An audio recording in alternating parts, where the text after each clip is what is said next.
బాలీవుడ్ లో ఇప్పుడు next #1 heroine ఎవరు అన్న చర్చ మొదలైపోయింది. ఇన్నాళ్లు తిరుగులేని మహారాణిలా ఏలిన దీపికా పదుకోన్ పర్సనల్ లైఫ్ పై ఫోకస్ చేసి సినిమాల వేగాన్ని కాస్త తగ్గించేశారు. దీంతో ఆ గ్యాప్ ని కవర్ చేయడానికి యంగ్ హీరోయిన్స్ గట్టిగా పోటీ పడుతున్నారు. మరి ఈ రేసులో ఎవరున్నారో తెలుసా? ఆలియా భట్, కియారా అడ్వానీ, కృతి సనన్లు ముందు వరుసలో ఉన్నారు.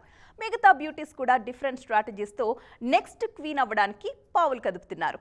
బాలీవుడ్ లో ఒకప్పుడు కేవలం గ్లామర్ రోల్స్ కే పరిమితం అనుకున్న వారు ఇప్పుడు పర్ఫార్మెన్స్ తోనూ అదరగొడుతున్నారు. గంగూబాయ్, రాకీ ఔర్ రాణి లాంటి హిట్స్ తో నేషనల్ అవార్డు సొంతం చేసుకున్న ఆలియా భట్ #1 రేస్ లో టాప్ లో ఉన్నారు. మరోవైపు కియారా అద్వానీ, కృతి సనన్ సైతం back to back pan India projects తో పాటు బాలీవుడ్ క్రేజీ ఆఫర్స్ తో సత్తా చాటుతున్నారు. గ్లామర్ అండ్ యాక్టింగ్ బ్యాలెన్స్ చేస్తూ బాక్స్ ఆఫీస్ వద్ద తమ స్టామినా చూపిస్తున్నారు. సెలెక్టివ్ గా సినిమాలు చేస్తున్నా బాక్స్ ఆఫీస్ దగ్గర మాత్రం తన పవర్ ఏంటో చూపిస్తున్నారు శ్రద్ధా కపూర్. రీసెంట్ గా స్త్రీ 2తో భారీ ఇండస్ట్రీ హిట్ కొట్టిన శ్రద్ధ తక్కువ సినిమాలు చేసినా #1 కుర్చీకి తాను కూడా రేస్ లో ఉన్నారని ప్రూవ్ చేసుకున్నారు.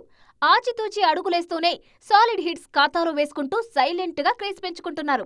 గ్లోబల్ స్టార్ గా ఎదిగిన దేశీ గర్ల్ ప్రియాంక చోప్రా మళ్లీ బాలీవుడ్ మీద ఫోకస్ చేస్తున్నారు. ఇంటర్నేషనల్ ప్రాజెక్ట్స్ చేస్తూనే ఇండియాలో మళ్లీ యాక్టివ్ అయ్యేందుకు భారీ సినిమాలను లైన్ లో పెడుతున్నారు. దీంతో బాలీవుడ్ గ్లామర్ వార్ మరింత రసవత్తరంగా మారింది. మరి ఈ రేసులో విన్ అయ్యే బ్యూటీ ఎవరు? నెక్స్ట్ #1 గా ప్రూవ్ చేసుకునేదెవరో తెలియాలంటే మాత్రం మరికొద్ది రోజులు వెయిట్ చేయాల్సిందే.